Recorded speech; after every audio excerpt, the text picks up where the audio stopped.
Welcome to the Sales Influence Podcast, where we talk about finding the why in how people buy. I'm your host, Victor Antonio. Thank you for joining me. Thank you for lending me those wonderful ears. Today, we continue the conversation on different tactics, strategies you can use to increase price on your clients because you have to. This tactic is called price creep, and it's a great strategy because it's something you can do gradually over time. Now, here's how it works. It is a planned price increase. That means you have to plan this out. You just can't surprise clients with it. You have to plan it out. So what you can do is create a cadence. By cadence, I mean a rhythm, so to speak, whereby, for example, every 6 months, you increase this price by a small percentage, just a small percentage, not a big chunk, just a small percentage.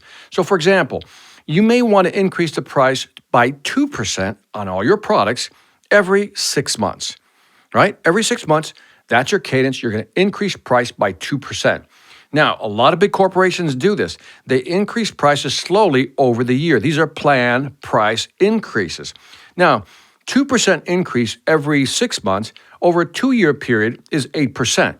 Now, I'd rather get a 2% gradual increase every 6 months than be surprised one day with an 8% price increase, because that literally might blow my budget out of the water if I'm a client.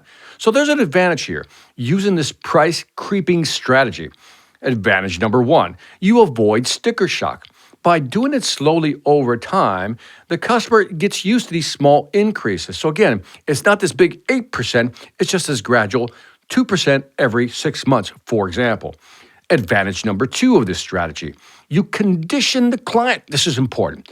You condition the client. In other words, the client gets used to a small price increase and they consider it as part of doing business with you. Let me say that again. The client gets used to these small increases because they see them every 6 months and they consider just that's part of the business.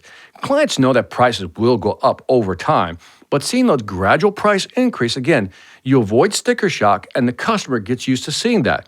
The third advantage is that the client, knowing that every 6 months, prices typically go up, let's say 2%, then they can start including that as part of their budget, and that's important as well.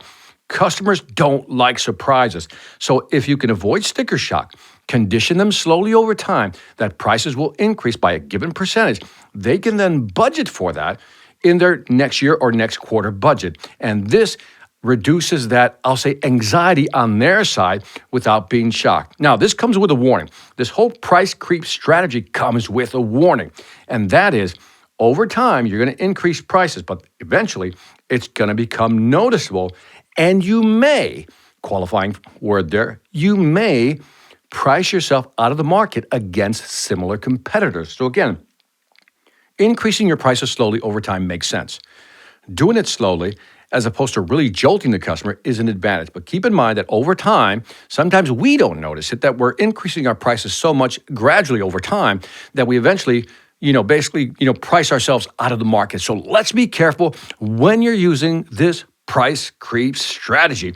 And that is it for the Sales Influence Podcast. Leave me some feedback on iTunes, Stitcher, Spotify, Pandora, or wherever you find me. Love to hear what you think of this strategy. And if you use this strategy, I definitely want to hear from you and how it works and how you rolled it out. Leave some comments, again, on YouTube or wherever you're listening to this or watching this. And on that note, this is Victor Antonio, always reminding you, selenate hard when you know how. Take care.